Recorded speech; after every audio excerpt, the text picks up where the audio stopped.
Onam bumper hit സ്വന്തമാക്കി രണ്ടാം വാരം റെക്കോർഡ് സ്ക്രീനുകളിൽ ലോകമെമ്പാടും വിജയകരമായി പ്രദർശനം തുടരുകയാണ് ഡൊമിനിക് അരുൺ സംവിധാനം ചെയ്ത ലോക ചാപ്റ്റർ 1 ചന്ദ്ര.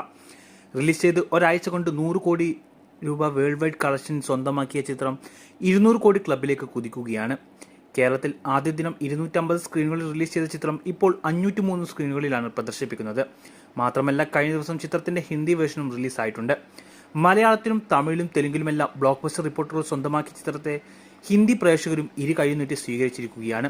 ഇതോടെ ആദ്യമായി ഒരു ഫീമെയിൽ ഓറിയന്റഡ് മലയാളം ചിത്രം ആഗോളതലത്തിൽ ശ്രദ്ധ നേടിയിരിക്കുകയാണ്. നോർത്തിൽ ലോക ട്രെൻഡിംഗായി മാറുകയാണെങ്കിൽ അൺഎക്സ്പെക്റ്റഡ് കളക്ഷൻ തന്നെ ബോളിവുഡിൽ നിന്നും ചിത്രം നേടും.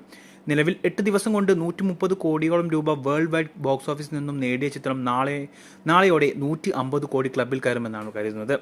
കേരളത്തിനും പുറത്തും ഇന്ന് ഗംഭീരം അഡ്വാൻസ് ബുക്കിംഗും തിരക്കുമാണ് ചിത്രത്തിനുള്ളത്. ഓണം അവധി കൂടിയായതിനാൽ ഇനി കുടുംബ പ്രേക്ഷകരുടെ തള്ളിക്കയറ്റമാകും തിയേറ്റർ